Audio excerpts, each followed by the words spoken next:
Good morning, Morai Rabotai. Continuing on Shulchan Aruch Orach Chaim, Siman Nun Het, and we're discussing the proper time of Kriyat Shema. So Maran wrote that mitzvah min hamuvchar likrot kevatikin.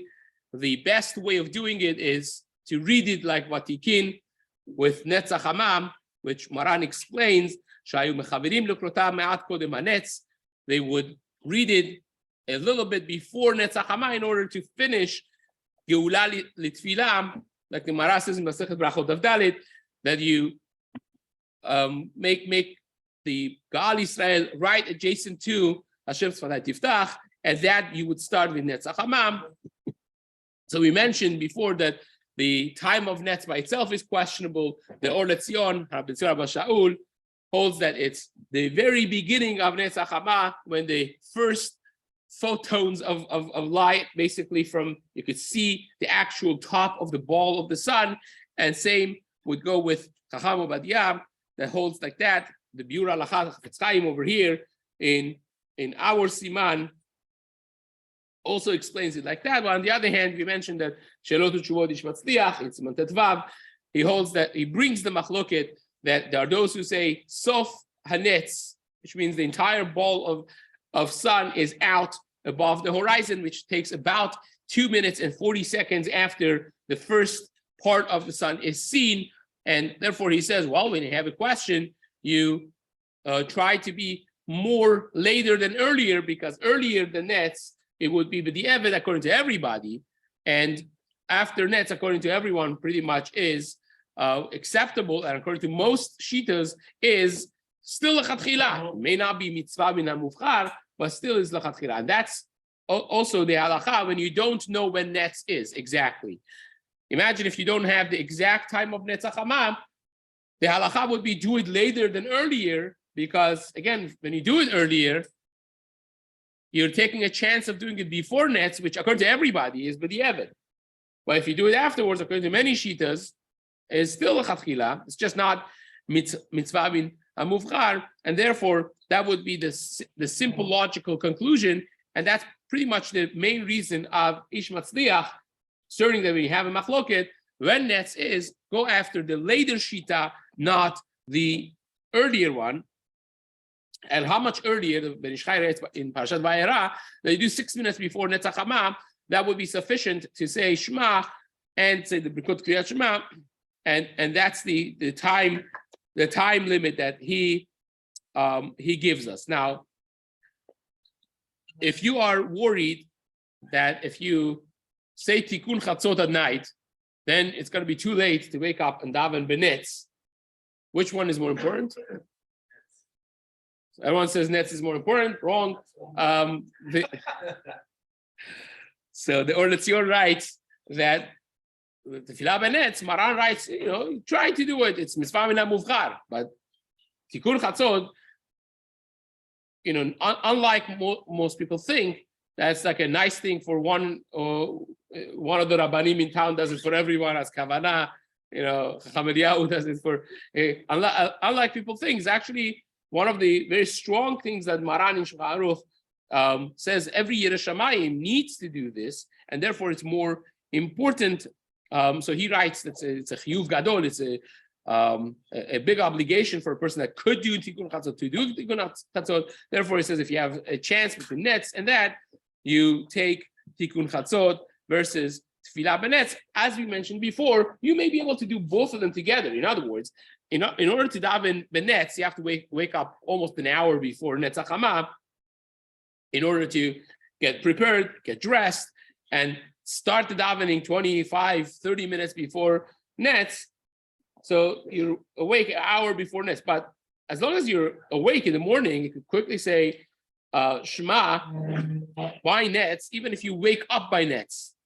So you gain an hour almost, and you get up, you do it like that, you say Birkat Torah, you say Shema, and that's what Rabbi Yashiv Rabbi Shalom suggested for a person that doesn't have a minyan with Netz, but he could daven Shema, he could say Shema with Netzach Hamam. This is the main mitzvah, is to say Shema by Netz. So you could daven later, but as long as you say Shema with Netzach Hamam, that's in Kovas Tshuvot of Rabbi Yashiv, rather, in Chelik Aleph Siman Tetvav, I believe it is. So that is the gist of what we discussed before. Now, the Mishna Berurah writes in Seif Katan Vav, Shayu Mechavenin, the people, the Vatikin that used to daven with Netzach Hamam, Ki Ikar Mitzvat Tefillah Lechatchila, the main mitzvah of Tefillah is to daven Met Hatchalat HaNetz, to start it with Netzach Hamam, from the pasuk that says in Tehillim, Ayin Bet, Yirau Chaim Shamesh V'Yareach Dordorim.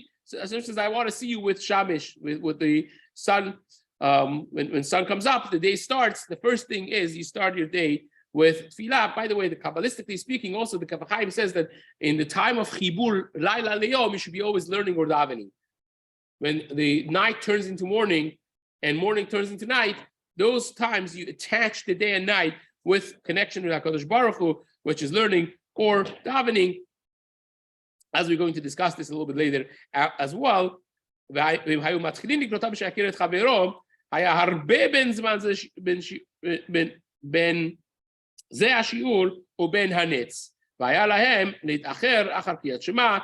should do it right away before, but not from the time that you could see your friend. This, the time of Mishiakir, which we mentioned, is it's many minutes before Netzach Hamam. So therefore, you adjust your timing in a way that you finish it right before Netzach Hamam, and that would be mitzvah min hamuvchar. That would be the best way of doing it.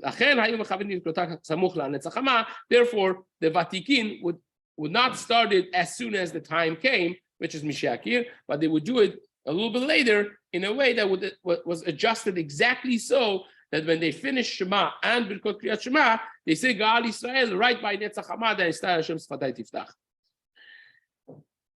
Now, Netzach Hamam, Hasha'a Hamam Matchelet Izroach B'Rashei Ha'arim.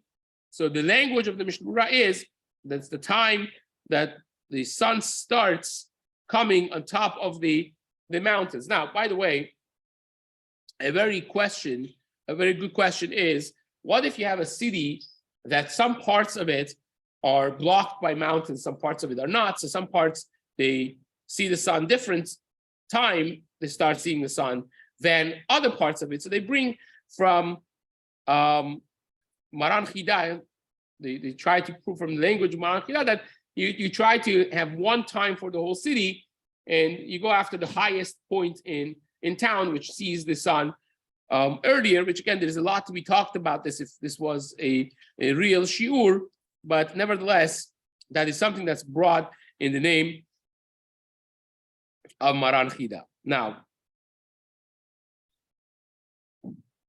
Me'od, Maran wrote that a person that could daven benetz and say Shema with, adjusted to that with nets, scharo merube me'od. You have tremendous schar for that. So it says, the Mishna Berurah brings the Gemara that we mentioned in Shabbat Kuf Yutet Amud Bet. Gemara there says, a person that says Shema with nets, muftach lo shehu ben ha'olam haba. First of all, you are muftach to say to be ben olam haba. This is the Gemara earlier on. This is the Gemara in Daf Tet Amud Bet, I believe in Masachet Brachot that we did. According to the way Tosafot learned it, the Gemara there, it comes out that this is talking about someone that's not just masmich geula litfilah, but does it with netzach hamam. Gemara just says kol somech geula litfilah is muftach lo shuv ben ha'olam haba. But again, this is according to the Tosafot. They're talking about a person that davens geula litfilah by netzach hamam. Says the Mishna Berurah, velo yuzak kol oto hayom, and you won't be chas v'shalom damaged and hurt all of that day. This is also from that Gemara and Tosafot. And Maran Chida writes that you should, when you daven nets, you should not say, I'm going to do this because I need protection today, therefore I'm doing it. That's of course very much lo lishma, but you don't want to be like the Akavyabe Mehalel says in Perek Aleph Mishnah Gimel, I think it is in Pirkei Avot. You don't want to be from those who are doing it ovdim al menat lekabel schar. You want to be oved shelo al menat lekabel schar. So therefore, that should not be the thought process in a person's mind. but your kavara is I get to do the mitzvah properly one day. This is what I'm trying to do. And of course, the fringe benefit of that is that you get protection. This is what Maran Chida writes in his Sefer Kesher Gudal. Is one of the small pamphlets that Maran Chida wrote, one of the best Sfarim, all of Sfarim are amazing, but one of the very special Sfarim of Maran Chida is Avodat HaKodesh. Avodat HaKodesh is a must-read by every Jew. That's what it was designed to be. And the main Sefer is like 6 or 7 Kudresim of Maran Chida together, and the main one of them is Moreh Be'etzba. Moreh Be'etzba is the first one, then you have Sipor and Shamit, Kesher Gudal, and so on. So that's all compiled in one Sefer called Avodat HaKodesh. This is from one of those pamphlets in that Sefer called Kesher Gudal. So, says the Mishna Berurah, Shiur Sha'ah, that the Ramah mentioned that this time is the Shiur Sha'ah Kodem She'ale Kol Guf HaShemesh Ala Haaretz. That's the time of Netzach Hama. Chavetz Chaim writes, V'yesh korsim Isur Sha'ah, not Shiur Sha'ah, but Isur Sha'ah. Isur Sha'ah is how much? 1/10 of an hour is 6 minutes, right?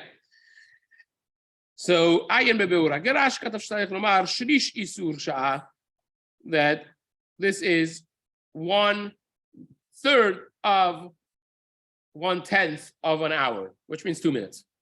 So this way, it means that the entire ball of Shemesh is up above the horizon. Really, it's a little bit more than 2 minutes. It's 2 minutes and 30 seconds, 40 seconds, depending on how you calculate it. But that's what the Vina Gaon says. Again, is a long Biur Halacha over here discussing the time of Netzach Hama.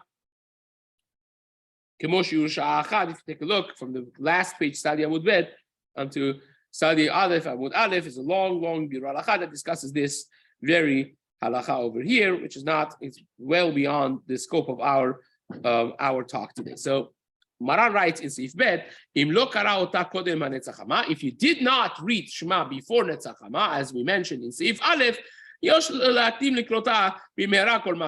still shouldn't say, well, I have another 3 hours left. It's not the way it works. You still should say it as soon as you can say it. So if you have a chance to daven like a mensch early on, that's what you should be doing. And the earlier, the better. It says, this is from the all-time famous concept of Zrizim Maktirim LeMitzvot, that the earlier you do a mitzvah, the better. Mitzvah haba'ali adecha atach metzena. You have an opportunity to do a mitzvah. Do not wait for it and do it right away, because you never know. You know, when you push something off, you never know if you could do it or not. Could give you personal examples in this, but again, these are all from Tanakh, starting from David HaMelech. You see, even when he was old and on his deathbed, basically, when Adoniyahu, his son, claimed to be appointed next king, and Natan HaNavi and Bathsheba came to David HaMelech, even though that was old and frail and weak and cold, he took a shvuah right away. Said, "Today I'm going to do it," and he forced himself with a shvuah, because he knew, and Chazal say, he said, from here until where he's supposed to be nominated king and officially announced as the next heir of the throne, is going to be who knows how many stops and blockages and speed bumps you're going to have. So he had to force himself with a shvuah and do it right away, because he knew how this works. That if you push something off, there's no guarantee really that you're going to even be able to do it afterwards. How many people have pushed something off and, unfortunately, he never came around to them. So that's something important. So therefore, do it as soon as possible, says the Shkara. Mishna Berurah explains, Bimehera, as soon as you can, Mikan tochachad meguleh, he starts giving some musar. He says from here, there's an open chastise for Bnei Ashkenaz, for the Ashkenazim, says the Mishna Berurah, right? Don't feel too good about yourself. But he says, with the Bnei Ashkenaz, shemachrim me'ot kriyat shema. They do the kriyat shema so late. Sfaradim, again, as we mentioned before, the minhag has been like Magen Avraham, and we've been very, very careful about this. Amru Chazal, I remember back in Iran, there was no late minyans. Everybody davened 6 o'clock before nets or by nets. That's you went 7 o'clock, 7:30. Everyone was out of the shul already. Chabadia once said over that Rav Yosef Yedid HaLevi was a tremendous Tamei Chacham. I think it's the Shoel V'Nish'al. So he once was asked to come give a shiur in the yeshiva. He finished all of the shelot, which he had a lot of sfarim, and all the shelot that he owned, he had at least gone through them cover to cover twice, at least.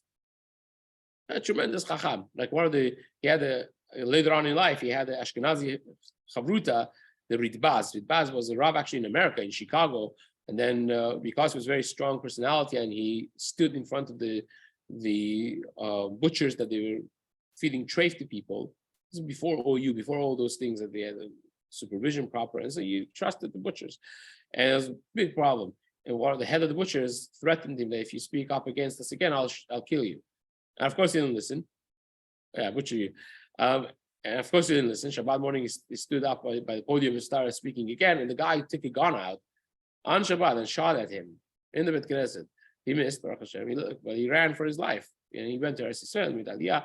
He became chavrutas with Rabbi Yosef Yedid. So Ravadia, once I heard him say that Rabbi Yosef Yedid was asked to give a shiur in the yeshiva, so he came at 7, I think he said 7:30, he came to give a shiur, and he saw the Bet Midrash is empty.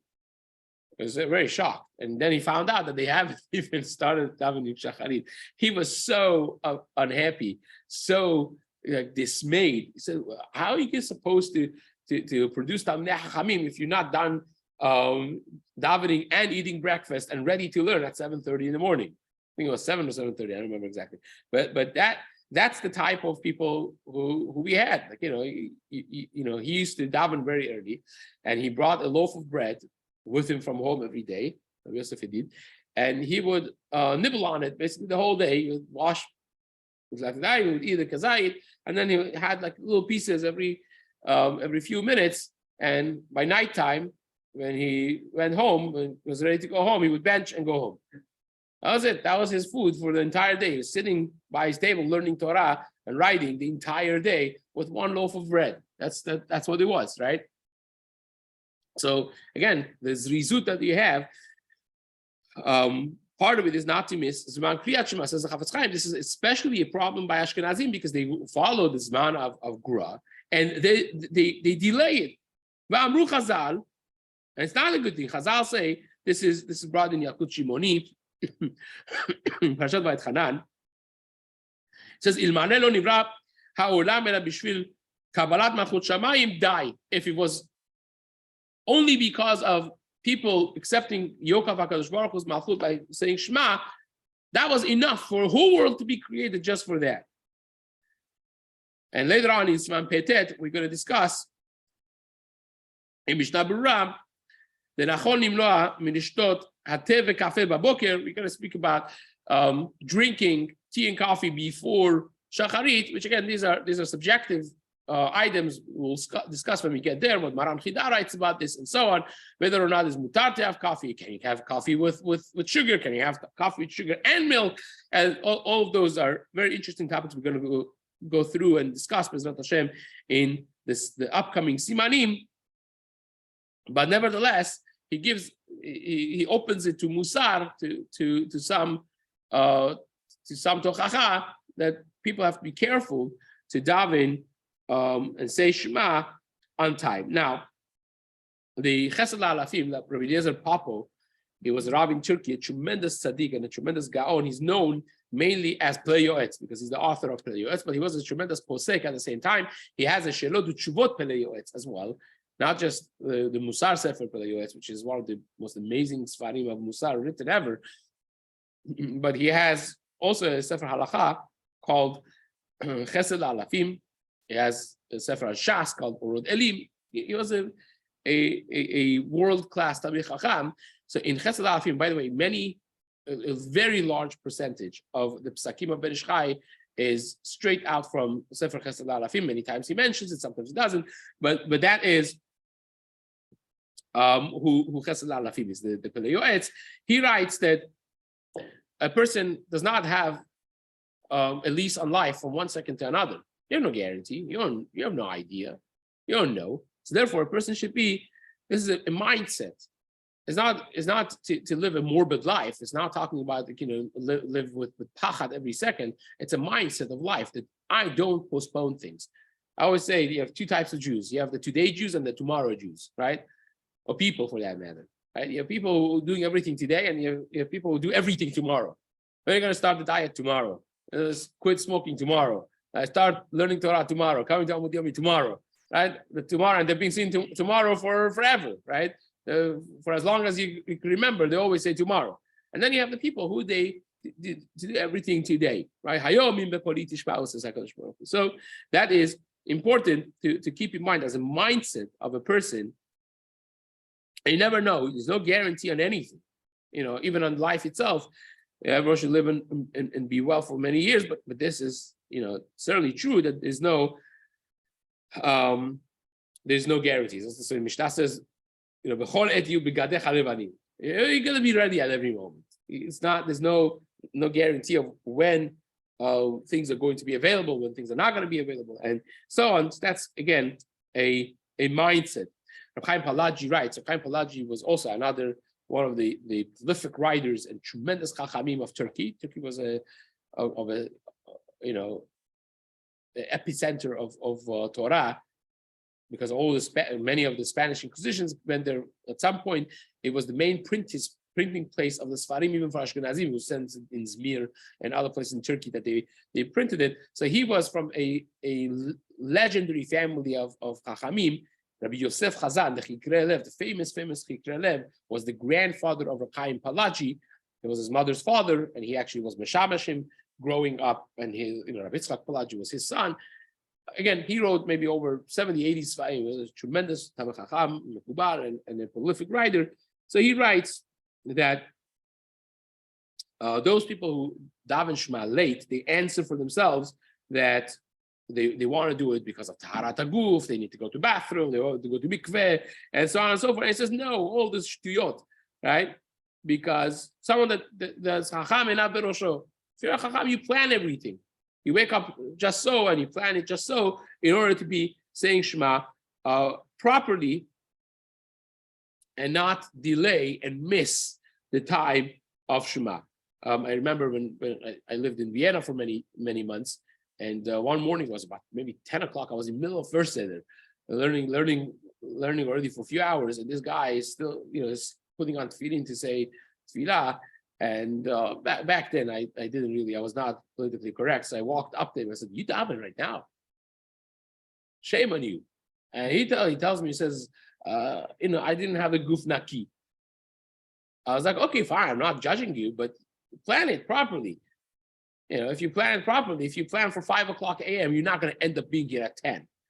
If you plan for 9:55, then you're going to end up at 10 because you didn't have a guf naki. But the mere fact of risking your guf naki when you know that that's a potential thing that's going to happen, so plan it properly, and that's exactly what Reb Chaim Palaji writes. Or Yudah Tzadka used to say that you should not plan saying Kriyat Shema in a way that you got to say it one time before Tefillah. Plan your Tefillah to be early. To plan a late tefillah and say, oh, well, I'm going to wake up and say Shema, and then I'm going to go to the 9 o'clock Shachari. Don't do that, because that's not a lachatchila way of saying Shema. Lachatchila is that you want to say Shema as part of Birkot Kriyat Shema and tefillah. So lachatchila plan a proper tefillah early on, and so on. And again, as we mentioned before, or Letzion and Chaubadia both talk about the person that's learning until the wee hours of night. And therefore he wants to daven a little bit later. So we mentioned before that Chacham Ovadia says you could miss the tzachama because you're learning at night until 3 a.m., 4 a.m. like he used to do. Harvadia was not makpid davening with nets. His son, David Yosef, has wrote the Sefer, I think it's called Orchot Maran, 2-3 Halakim, and he writes over there that he was not, Marawadi was not careful with Netzach Hama, davening with Netz, even though that's tremendous. He held that if you're learning until 3-4 o'clock in the morning and writing Tshuvot, that's more important. If that's you're learning, like Rambam writes, a car of a person's chokhmah you gain during the night, so that's more important. And perhaps you could, put your nets on hold and do your learning at night. But nevertheless, Oratzion writes that that's not necessarily a correct thing. He says you're missing Zman Kriyat Shema because of it. So you're taking the Torah of HaKadosh Baruch Hu and you're using it against him, against his Ratzon. So you can't blame missing Zman Kriyat Shema because you're learning Torah at night. What kind of thing is that? You're learning Torah to do the Torah. So you take that Torah of Hashem and use it against his will. That's, of course, not a proper thing to do. So everything has to be with proper balance and with that Torah, asking questions. Because Hashem will continue this in the days to come.